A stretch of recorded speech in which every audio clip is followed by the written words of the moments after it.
අද දිනේත් අපි මේම මාධ්‍යමුවක් කැඳවන්න තීරණය කළේ රටේ කොවිඩ් තත්ත්වය ගැන ප්‍රධාන වශයෙන්ම සාකච්ඡා කරන්නට.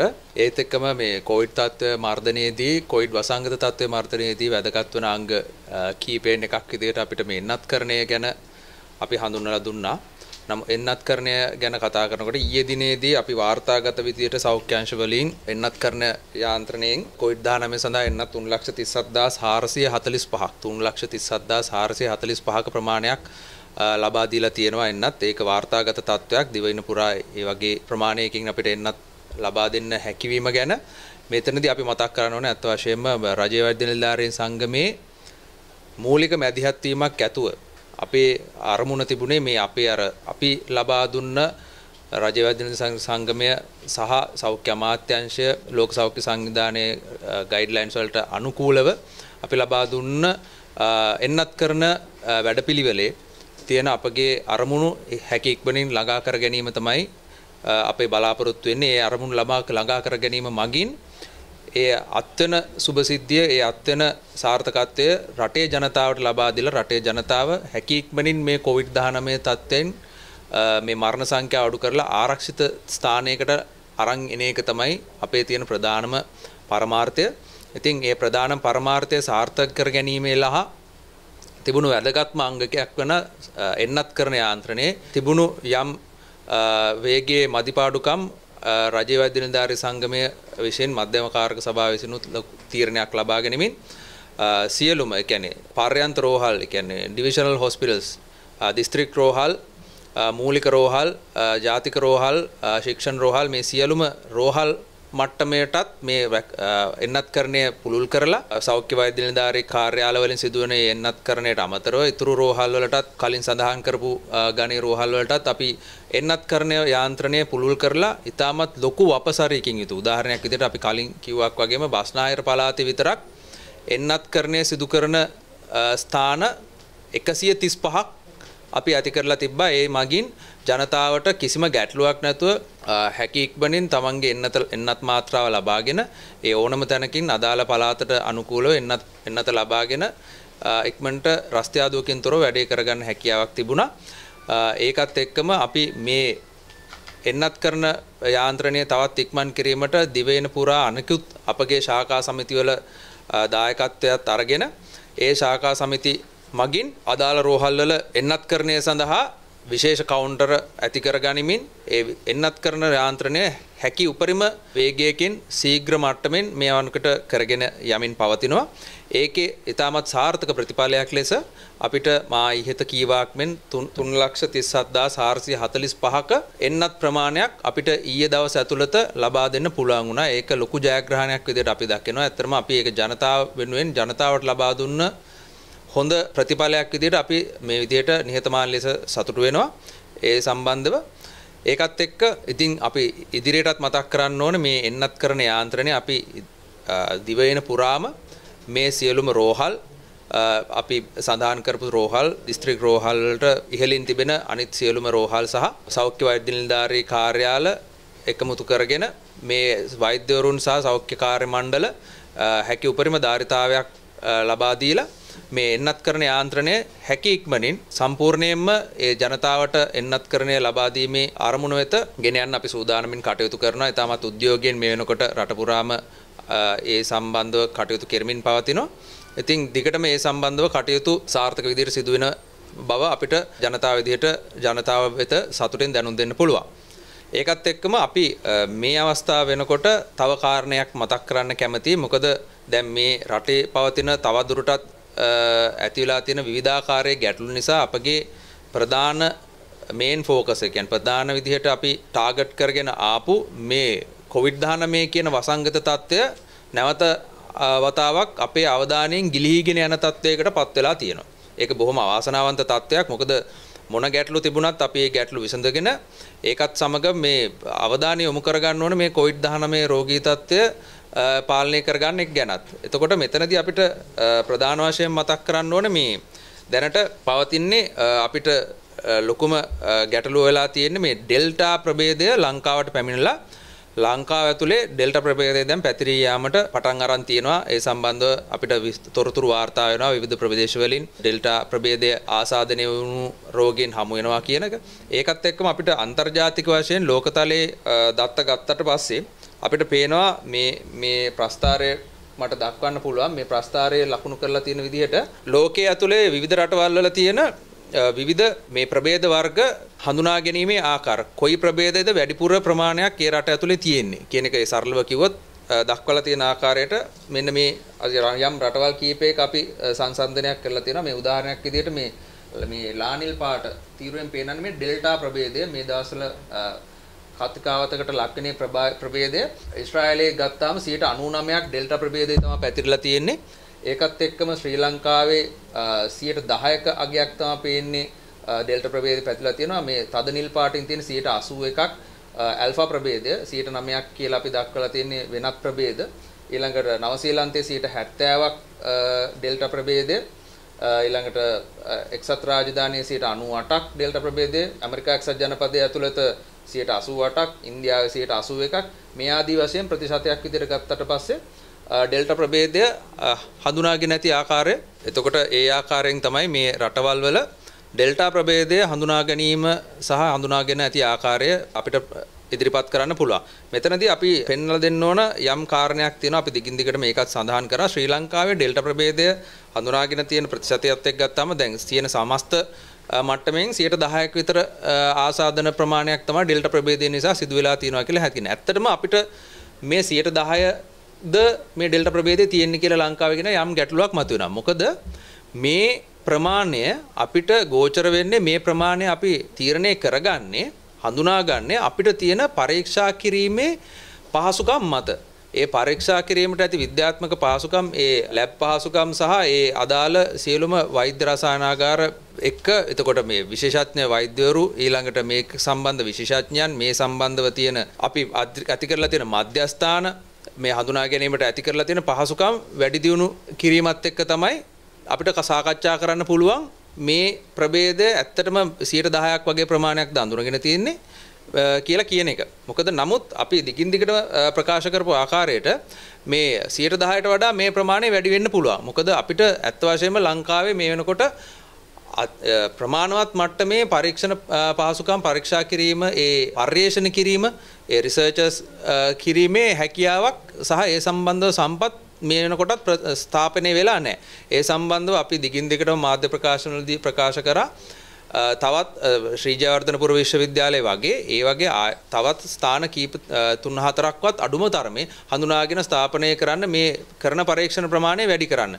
එතකොට මාසෙට 10ක් 15ක් හෝ ඒ වගේ ප්‍රමාණයක් කරලා හෝ සතියකට 2-3ක් විතරක් අපි මේ වගේ පරීක්ෂණ සිදු කරලා අපිට ඒ ඉලක්කයට ළඟා වෙන්න අමාරුයි. මොකද ඒ සියලුම ඒ සම්බන්ධව විශේෂඥ දැනුම තියෙන වෛද්‍යවරුන් මේ සම්බන්ධව සහභාගී වෙලා හිටියත් නමුත් ඔවුන්ට අවශ්‍ය පහසුකම් ඇති ස්ථාන අවශ්‍ය පහසුකම් සහිතව ලබා දුන්නේ නැති වුණොත් මේ ප්‍රභේද හඳුනා ගැනීම කියන එක අපි ප්‍රභේද හඳුනා ගැනීම සහ ඒ ප්‍රභේදයෙන් වෙලා තියෙන ගැටලු හඳුනා ගැනීම කියන එක අපිට ඉදිරියේදී අපිට ආවරණය කරගන්න බැරි තත්වයකට පත් වෙන්න පුළුවන්. මොකද හරි දත්තයක් ගන්න බැරි තත්වයකට පත් වෙන්න පුළුවන්. මොකද අපි මුලින්ම මතක් කරන්න කැමති මේ ඇල්ෆා ප්‍රභේදයේ ලංකාවට එනකොටත් මුලින්ම අපි දකින්න ලැබුණා මාධ්‍ය මගින් ගොඩක් වෙලාට ප්‍රචාරය වුණේ මේ ඇල්ෆා ප්‍රභේදයේ තියෙන්නේ නිරෝධායන මධ්‍යස්ථානවල විතරයි. ඒක ඇතුළේ විතරයි අපිට මේ ඇල්ෆා ප්‍රභේදය හම්බුනේ. එතකොට තව චුට්ටක් කල් ගියාට පස්සේ නෑ එළියෙන් අපිට තව 10ක් 12ක් විතර මේ ඇල්ෆා ප්‍රභේදයත් එක්ක හම්බෙලා තියෙනවා. නෑ තාම මේක ඊළඟට ගියාට පස්සේ මේ සමාජගත වෙලා නෑ මේ ඇල්ෆා ප්‍රභේදය. අන්නේ ඒ වගේ වගකීම් විරහිත ප්‍රකාශ මගින් තමයි අපිට මේ දිගටම අහන්න ලැබුණේ මේ ඇල්ෆා ප්‍රභේදය ගැනත්. නමුත් මේ වෙනකොට මේ COVID-19 වසංගත තත්ත්වයේදී වැඩිපුරම ව්‍යාප්ත වෙලා තිබුණේ ලංකාවේ පසුගිය 3 වෙනි රැල්ලේ ඇල්ෆා ප්‍රභේදය. ඒ ඇල්ෆා ප්‍රභේදයෙන් හින්දා තමයි මේ 3 වෙනි රැල්ලක් ඇති වුණේ COVID-19 ශ්‍රී ලංකාවේ. එතකොට මේ ඩෙල්ටා ප්‍රභේදයවත් අඩුම ගානේ අපිට අවශ්‍ය මට්ටමින් පහසුකම් සහිතව මේ හඳුනා ගැනීම පහසුකම් අපි වැඩි දියුණු කරේ නැති වුණොත් හතරවෙනි ඇරල්ල ඇති වෙන්නේ ඩෙල්ටා ප්‍රභේදයෙන් වෙන්න පුළුවන්. මොකද දැන් අපි ඩෙල්ටා ප්‍රභේදයේ සඳහා අනුගමනය කරන්නේත් ගොඩක් වෙලාට අර ඇල්ෆා ප්‍රභේදයේ කියපු කතන්දර ටිකම තමයි අපි දිගටම කියන්නේ. මේක තියෙන්නේ නිරෝධායන මධ්‍යස්ථාන විතරලා මේ කට්ටිය අපි අඳුරගෙන තියෙන්නේ. මේගොල්ලෝ ඒ අදාළ පුද්ගලයන් අපි වෙන් කරගෙන තියෙන්නේ මේ වගේ ප්‍රචාර මගින් මේ වගේ අදහස් වලින් විතරක් අපිට මේ ඩෙල්ටා ප්‍රභේදය සහ ඒකින් වෙන්න පුළුවන් ගැටලු සහ මේ හතරවෙනි රැල්ලක් ඇතිවීම කියන එක අපිට වළක්වා ගන්න බෑ. ඒ නිසා දිගින් දිගටම අපි ප්‍රකාශ කරලා සිටිනවා මේ ප්‍රභේද හඳුනා ගැනීම සහ ඒ අදාළ වූ කාර්යයන් සඳහා අවශ්‍ය පහසුකම් වැඩි දියුණු කළ යුතුයි. ඒ සඳහා සෞඛ්‍ය අමාත්‍යාංශය මැදිහත් වෙලා කටයුතු කර යුතුයි. ඒ විදිහට පහසුකම් වැඩි කිරීමෙන් අපිට තවදුරටත් මේ COVID-19 තියෙන ප්‍රභේද හඳුනා ගැනීම සහ ඒ වයින් සිදුවන ගැටලු පිළිබඳව අධ්‍යයනයේ කටයුතු සිදු කරගෙන යන්න පුළුවන්. එතකොට මේ විශේෂඥයින්ට ඒ සම්බන්ධව සෞඛ්‍ය අංශව දැනුවත් කරන්න පුළුවන්. ඒ මගින් අපිට ක්‍රියාත්මක වෙන්න පුළුවන්. ඒ නිසා අපි ඒක නැවත නැවතත් මතක් කර දෙන්න කැමතියි. අපේ තියෙන කැපැසිටි එක අනුව දැන්ට තියෙන 10%ක් පමණයි කියලා අතහොදගෙන නිකන් ඉන්න එකෙන් මේ වැඩේ හරියයි කියලා අපි හිතන්නේ නැහැ කොයි වෙලාවකවත්. ඒකත් එක්කම අපි තව දෙයක් මතක් කරන්න ඕන මේ COVID-19 පාලනය කරන්න ඊළඟට ස්ටෙප් එක විදිහට යන්න ඕනේ. ඊළඟ පියවර විදිහට මේ COVID-19 පාලනය කියන එක නැවතත් අපිට ජනතාවටත් දේශපාලනාංශ වලටත් ඒ වගේම මතක් කරලා දෙන්න සිදු වෙලා තියෙනවා. මොකද ක්‍රමක්‍රමයෙන් අපිට තියෙන ගැටලුත් එක්ක සමාජයේ මතුවෙන ප්‍රශ්නත් එක්ක මේක මතකයෙන් අතහැරලා යන ස්වභාවයක් අපිට දකින්න ලැබිලා තියෙනවා මේ වෙනකොට. ඒ නිසා අපි මතක් කරන්න ඕන ඒ ප්‍රධාන අංග වලට අපිට පර්යේෂණ සිදු කිරීම, ඊළඟට ඒ රෝගීන් හඳුනා ගැනීම, ඊළඟට එන්නත්කරණය සහ ජනතාවගේ පබ්ලික් කම්ප්ලයන්ස් කියන ජනතාව මේ සඳහා අවබෝධයෙන් යුතුව සම්බන්ධ වෙලා කටයුතු කිරීම. මේ ක්‍රම හතරම අත්‍යවශ්‍යයෙන්ම අවශ්‍ය වෙනවා මේ වසංගතය පාලනය කර ගැනීමට. දැන් පොඩි සමාජගත වීමක් වෙලා තියෙනවා යම් මතයක් මේ වැක්සීන් එක අපි ලබා ගත්තා. මෙන්න නැත්නම් එන්නත්කරණය කරගත්තම හරි කියලා. එන්නත්කරණය විතරක් නෙමෙයි මේ වසංගතය පාලනය කරන්න පුළුවන් දේ. එන්නත්කරණය තව කොටසක් විතරයි. තව අංග ගොඩක් තියෙනවා. ඒ අංග සියල්ලම අපි හරියාකාරව කළමනාකරණය කරගන්න ඕන මේ වසංගතය පරාජය කරනවා නම්. ඒකත් එක්කම මේ ටෙස්ටිං ගැන කියනවා නම් පරීක්ෂණ කරන ප්‍රමාණය ගැන කියනවා නම් අපිට දැන් පේන දෙයක් තමයි නැවතත් මේ පරීක්ෂණ කරන PCR පරීක්ෂණ කරන මට්ටම එන්න අඩු වෙලා තියෙනවා. ඊයේ වෙනකොට තවත් රෝගීන් යම් ආකාරයකින් වැඩිවීමක් වාර්තා වෙලා තිනවා. ඒකත් එක්ක අපි දකින්න ලැබෙන දෙයක් තමයි PCR කර ප්‍රමාණය 10000කට ආසන්න ප්‍රමාණයක් තමයි PCR ඊයේ දිනේ ඇතුළත සිදු වෙලා තියෙන්නේ. ඉතින් අපි PCR කරන ප්‍රමාණය අඩු කිරීමෙන් අපිට රෝගීන් අඩු කරලා පෙන්නලා වැඩක් නැහැ. ඒ නිසා පුළුවන් තරම් මේ පරීක්ෂණ සිදු කිරීම රෝගීන් හඳුනා ගැනීම සඳහා පරීක්ෂණ සිදු කිරීම කියන එක පුළුල්ව කරන්න ඕන. පුළුවන් තරම් ඒක නිදහසේ රෝගියෙක්ට හෝ වෙන පුද්ගලයෙක්ට ඇවිල්ලා ඒක කරගැනීමේ පහසුකම් තියෙනවා. සමහර ලෝකයේ තියෙන අනිත් රටවල් වල මේ පහසුකම ඕන වෙලාවක ලබා ගන්න පුළුවන් ෆ්‍රීලි අවైలබල් කියලා කියනවා. අපි ඒ ඕන වෙලාවක ඇවිල්ලා කෙනෙක්ට පාර යන කෙනෙක්ට උනත් ඇවිල්ලා PCR එකකට සාම්පල් එකක් දීලා ඔහු ඒ පොසිටිව්ද නෙගටිව්ද කියන රිපෝට් එක ඉක්මනින් ලබා ගන්න පුළුවන් තත්ත්වයක් අනිත් රටවල් වල තියෙනවා. නමුත් ලංකාව තුල ඒ තත්ත්වයක් නැහැ. අඩුම තරමේ අපි කරන් යන PCR පරීක්ෂණ ප්‍රමාණය සෞඛ්‍යාංශ වලින් කරගෙන යන PCR පරීක්ෂණ ප්‍රමාණය වැඩි කර ගැනීමට උත්සාහයක් දරන්නෙත් නැහැ. ඒකත් යම් ආකාරයකට පසුබෑමක තමයි තියෙන්නේ. මේ විදිහට ගියොත් අපිට රෝගීන් හඳුනා ගැනීම ඒ රෝගියටපත් වුණ රෝගීන් හඳුනා ගැනීම කරගන්න සිද්ධ වෙන්නේ නැහැ. එතකොට රෝගීන් අපි ට්‍රේස් කරනවා නම් අපිට ඒ අද ආසාදිතයෙන් අපි හොයා ගන්නවා නම් ඒ සියල්ලටම අවශ්‍ය වෙන්නේ ඒ මුලින් ඒ අදාළ ප්‍රමාණයෙන් පරීක්ෂණ සිදු කරලා මූලිකව මේ ආසාදනුන් රෝගීන් හඳුනා ගැනීම. ඉතින් ඒක අපි අනිවාර්යයෙන් මතක් කරලා සිටින සෞඛ්‍ය අමාත්‍යාංශයට මේ මට්ටමට වඩා මීට වඩා සැලකිල්ලෙන් මේක බලන්න ඕන. මේ සම්බන්ධව මීට වඩා වගකීමෙන් වැඩ කරන්න ඕන. පුළුවන් තරම් මේ කරන්න ඕන PCR ප්‍රමාණය තව දුරටත් වැඩි කරලා මේ රෝගීන් හඳුනා ගැනීම මීට වඩා කාර්යක්ෂම කරගත යුතුයි කියන එක රජ්‍ය වෛද්‍ය නිලධාරීන් සංගමයේ විදිහට අපි මේ වෙලාවේ අවධාරණය කරලා ප්‍රකාශ කරන්න කැමතියි. ඒකත් එක්ක අපි එන්නත්කරණය ගැනත් දැන් කතා කරා. මොකද එන්නත්කරණය දැන් රජ්‍ය වෛද්‍ය නිලධාරීන් සංගමයේ මූලික මැදිහත් වීමෙන් සෞඛ්‍ය අමාත්‍යාංශ සමග එකතු වෙලා පුළුල්ල ඊටාම විශාල එන්නත්කරණ මධ්‍යස්ථාන ප්‍රමාණයක දිවයින පුරා ක්‍රියාත්මක වෙන පරිදි ඊටාම කාර්යක්ෂම විදියට ඊටාම කඩනමින් එන්නත් ලබා දෙමින් යනවා මේ වෙනකොට. එතකොට අපි අපගේ ඉලක්කය වෙත ඉක්මනින් දිනෙන් දින අපි ළඟා වෙනවා හැකි ඉක්මනින්. ඒකේ ප්‍රතිඵලයක් විදිහට තමයි ඊයේ වාර්තාගත ලෙස සෞඛ්‍ය අංශ වලට පුළුවන් වෙන 3,37,000 ගානක එන්නත් ප්‍රමාණයක් ලබා දෙන්න මහජනතාවට. එතකොට ඒත් එක්කම අපි මතක තියාගන්න ඕනේ එන්නත්කරණය විතරක් නෙමෙයි මේකට තියෙන එකම විසඳුම. නමුත් එන්නත්කරණය ලබා ගැනීමේ වැදගත්කමත් ඒ වගේම ඔලේ මතක තියාගන්න ඕන. මහජනතාව විදියට තමන්ට නියමිත එන්නත තමන්ගේ නිවසට ආසන්නයේ වැඩ කරන ස්ථානයට ආසන්නයේ තියෙන සෞඛ්‍ය වෛද්‍ය නිලධාරී කාර්යාලයෙන් හරි රෝහලේ ළඟම රෝහලින් හරි තමන්නේ අදාළ කාණ්ඩයට අයිති වෙනවා නම් පුළුවන් තරම් ඉක්මනට ගිහලා තමන්ගේ එන්නත් මාත්‍රාව ලබා ගන්න කියන එක අපි මේ අවස්ථාවේදී මතක් කරලා සිටින්න කැමතියි මහජනතාවට. ඒකත් එක්කම තව යම් දෙයක් මතක් කරන්න ඕන මේ මහජනතාවගේ මේ අවස්ථාවේදී ඇති වගකීම. මොකද අපි දිගින් දිගටම මතක් කරා මොකද මේ සම්බන්ධව මේ වසංගතය පාලනය කරනවා නම් සෞඛ්‍යාංශ රටේ දේශපාලනකාංශ සහ මහජනතාව කියන තුන් කොට්ටාස මේ තුන් කොට්ටාසෙම වගකීමෙන් වැඩ කරන්න ඕන. එතකොට මේ අවස්ථාව වෙනකොට අපි දේශපාලන අධිකාරියක් දිගින් දිගටම මේ සම්බන්ධව දැනුවත් කරමින් පවතිනවා. මේ පිළිබඳව අවධානය දිගින් දිගටම තවදුරටත් යොමු කරන්න COVID-19 ආරෝග්‍ය මඩපවත්වා ගැනීම සඳහා දැඩි ලෙස අවධානය යොමු කරන්න. මේක විවිධ ගැටලු හින්දා එහා මෙහා යන්න දෙන්න හොඳ නෑ. මේ තියෙන මේ රෝගය සම්බන්ධ මේ වසංගතය සම්බන්ධ තියෙන අවධානය ඒ ගැන අපි දිගින් දිගටම තරයේම දැනුවත් කරනවා දේශපාලනකාංශ. ඒ වගේම තමයි සෞඛ්‍යාංශ කොහොමත් අපි දැනුවත් මේ සම්බන්ධයෙන් අපේ උපරිම ධාරිතාවෙන් වැඩ කරගෙන යනවා. ඒකත් එක්ක මහජනතාවට යම් දෙයක් අප මතක් කරන්න කැමතියි මේ වෙලාවේ. මොකද මේකට සම්පූර්ණයෙන් මහජනතාවට ගැටලුව සහ ඒ චෝදනාව ඉදිරිපත් කරනවා නෙමෙයි යම් ආකාරයකට මහජනතාවගේ අතින් සිදුවුණු වැරදිත් තිබුණා පහුගිය දෙවනි තුන්වෙනි රැලි ඇති වෙන්න. මොකද පළවෙනි රැල්ලදී අපි ලොක්ඩවුන් එකකට ගියා. ලොක්ඩවුන් එකට ගියාට පස්සේ යම් ආකාරයකට ඒ ඇති වුණු රෝගීන් ටික අපිට එක්කාසු කරගෙන එතනදී යම් වැටබැඳීමක් අපි සිදු කරාට එතනින් එහාට නැවතත් අපේ තියෙන අවධානය අඩු වීම නිසා අපිට දෙවෙනි රැල්ලකට එන්න සිද්ධ වුණා. දෙවෙනි රැල්ලකදී අපි මොනවාද නැවතත් ඒ සංචරණ සීමා ඊළඟට ලොක්ඩවුන් කිරීම සිදු කරගෙන ගියා. නමුත් ඒ අදාළ ප්‍රමාණයන්ගෙන් සිදු වුණත් නැවතත් යම් කිසි කාලයක් යනකොට තුන්වෙනි අලුත් අවුරුදු කාලය වෙනකොට සියලුම මේ අංශ තුනම තමන්ගේ වගකීමෙන් ඔබට ගිහිල්ලා තමන්ගේ වගකීම අමතක කරපු කාලයකට නතු වුණා. ඒකත් මහජනතාවතුනුත් ඒ වැරද්ද යම් ආකාරයක සිදු වුණා.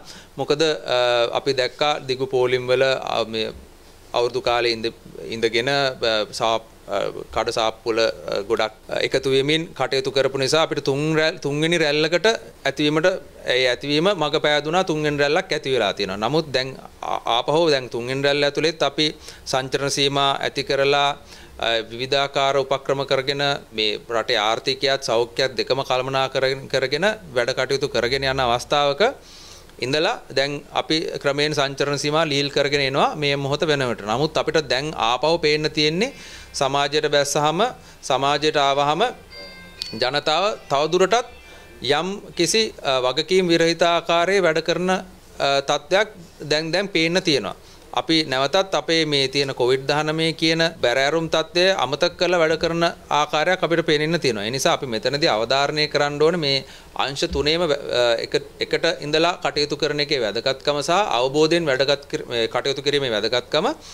ඒකෙදී මහජනතාවට නැවතත් අපි මතක් කරන්න කැමතියි ඔබගේ වගකීම දිගටම හරියාකාරව සිදු කරගෙන යන්න. ගෙදරට ගිහලා නිසි අපි මොන ප්‍රභේදය ආවත් ඩෙල්ටා ප්‍රභේදය, ලැම්ඩා ප්‍රභේදය, මොනියම් ප්‍රභේදය ආවත් අපිට කරන්න තියෙන මහජනතාව විදියට අනුගමනය කරන්න තියෙන සෞඛ්‍ය මාර්ග උපදේශය ඒකයි. අපිට කරන්න තියෙන අපේ එදිනෙදා හොඳ සෞඛ්‍ය පුරුදු ආරක්ෂා කරගෙන මාස්ක් එකක් දාගෙන අවශ්‍ය පරිතරය තියාගෙන ඊළඟට විස බීජනාශක දිගින් දිගටම පාවිච්චි කරගෙන ඒ සෞඛ්‍ය උපදෙස් වලට අනුකූල වැඩ කරන එක. ඒක අමතක කරන්නේ නැතුව පුළුවන් තරම් ඒ සෞඛ්‍ය උපදෙස් වලට අනුගත වෙමින් තමන්ගේ ගෙදරට ඒ රෝගය ගෙන ගන්න එක පුළුවන් තරම් වළක්ව ගන්න එක කියන එක තමයි මේ අවස්ථාවේදී අපි මතක් කරලා දෙන්න කැමති මහජනතාවට. මොකද මේක මතක් කරන්න ඕනේ නැවතත් ඒ වගකීම් විරහිත විදියට වැඩ කරන්න පටන් ගැනීමක් අපිට දැන් සමාජයෙන් වාර්තා වෙන නිසා. ඒකත් එක්ක අපි තව දෙයක් මේ වෙලාවේදී මතක් කරලා දෙන්න කැමතියි. අපිට පහුගිය දවස්වලදී දකින්න ලැබුණා මේ නීරෝධායන පනත අත්නෝමතික විදිහට විවිධ පාර්ශ්වයන් මගින් අපහරණයට ලක් කරා වගේ වැඩක්. මොකද මේ නිරෝධායන පනත කියන්නේ සෞඛ්‍යාංශ වලින් මේ වසංගත රෝගයකදී ඒ ගන්න ප්‍රජා සෞඛ්‍ය අංශයෙන් ගන්න ඕන පියවරක්. ප්‍රජා සෞඛ්‍ය අංශයෙන් ගන්න පියවරක් මිසක් නැතුව හිතුමතේට වෙන පුද්ගලයන්ග තමන්ගේ වෙනත් අවශ්‍යතා සඳහා හරි වෙන විවිධාකාරී වූ ගැටලු निराකරණය කර ගැනීමට පාවිච්චි කරන්න ඕන යම් දෙයක් නෙමෙයි.